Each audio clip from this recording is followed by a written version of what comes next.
नमस्कार। आज का अपना टॉपिक है भारतीय बैंकिंग नियमन अधिनियम 1949 के अंतर्गत बैंकों की प्रबंध व्यवस्था किस प्रकार रहती है। सबसे पहले अपन देखते हैं बैंकों की प्रबंध व्यवस्था के संदर्भ में संचालक मंडल का गठन यानी कि constitution of the board of directors. इसके संबंध में अधिनियम की धारा 10 प्रभावी है। धारा 10 यह बताती है कि बैंकिंग कंपनी में कौन से व्यक्ति डायरेक्टर के रूप में शामिल नहीं हो सकते। तो कौन कौन से व्यक्ति शामिल नहीं हो सकते। पहला है जो किसी अन्य व्यापारिक या औद्योगिक कंपनी का संचालक हो। इसका मतलब ऐसा व्यक्ति जो ऑलरेडी किसी ट्रेडिंग या इंडस्ट्री कंपनी का डायरेक्टर है उसे हम बैंकिंग कंपनी का संचालक घोषित नहीं कर सकते। दूसरा, वह दिवालिया घोषित किया जा चुका हो या उसे फौजदारी के मामले में ऑलरेडी जेल जा चुका हो या फिर वो किसी अन्य व्यवसाय में संलग्न हो। तो इस प्रकार इन श्रेणी में आने वाले व्यक्ति बैंक में डायरेक्टर नहीं बनाए जा सकते।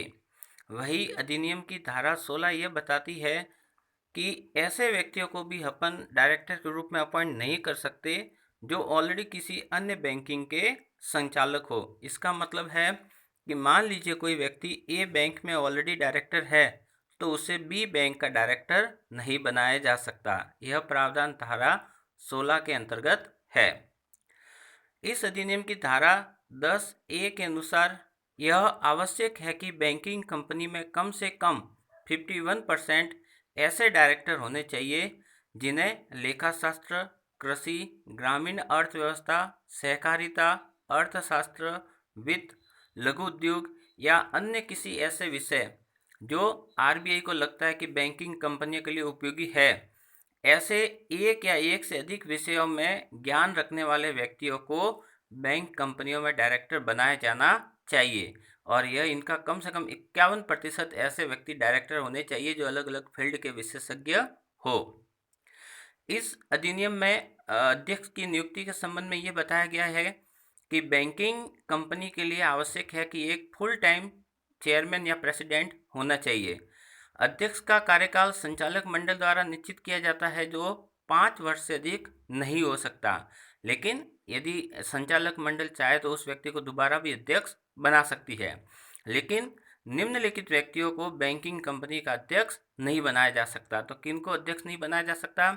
बैंकिंग कंपनी की सहायक कंपनी तथा पंजीकृत धर्मार्थ कंपनी को छोड़कर अन्य कंपनी के संचालक को, व्यापार या उद्योग में संलग्न फर्म में साझेदार या इनके स्वामी को, कंपनी या फर्म में सार्वजनिक हित रखने वाले व्यक्ति, व्यवसाय या पेशे में संलग्न व्यक्ति, व्यापारिक, वाणिज्यिक या औद्योगिक संस्था का संचालक या प्रबंधक।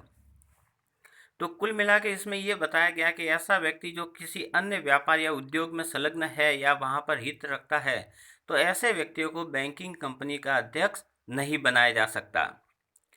फिर धारा 35B में यह प्रावधान किया है कि कोई भी बैंकिंग कंपनी अपने अध्यक्ष, प्रबंध संचालक, पूर्णकालिक संचालक या मुख्य कार्यकारी अधिकारी की नियुक्ति, पद से हटाने या पुनर्नियुक्ति के संबंध में रिजर्व बैंक से पूर्वानुमति प्राप्त करे। इस प्रकार हम देख सकते हैं कि बैंकों की जो शीर्ष प्रबंध व्यवस्था है वहां पर कोई भी नियुक्ति या उनको पद से हटाने से पूर्व रिजर्व बैंक की पूर्वानुमति प्राप्त करना जरूरी है।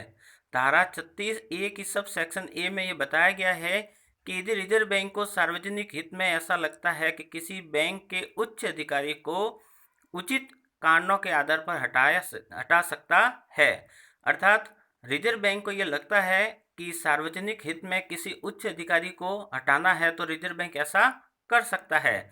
इसके लिए केंद्र सरकार के समक्ष अपील की जा सकती है और केंद्र सरकार का निर्णय अंतिम माना जाएगा। इस प्रकार इस अधिनियम के इस धारा 36A और सब सेक्शन ए में ये प्रावधान है कि रिजर्व बैंक किसी अधिकारी को हटा सकता है, लेकिन उसके लिए अपील भी की जा सकती है केंद्र सरकार को और केंद्र सरकार का निर्णय अंतिम माना जाएगा।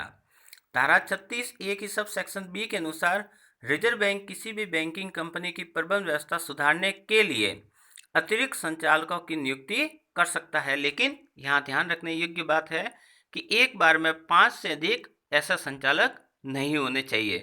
तो इस प्रकार हम देख सकते हैं कि रिजर्व बैंक का बैंकों की प्रबंध व्यवस्था पर सीधा सीधा नियंत्रण है। धन्यवाद।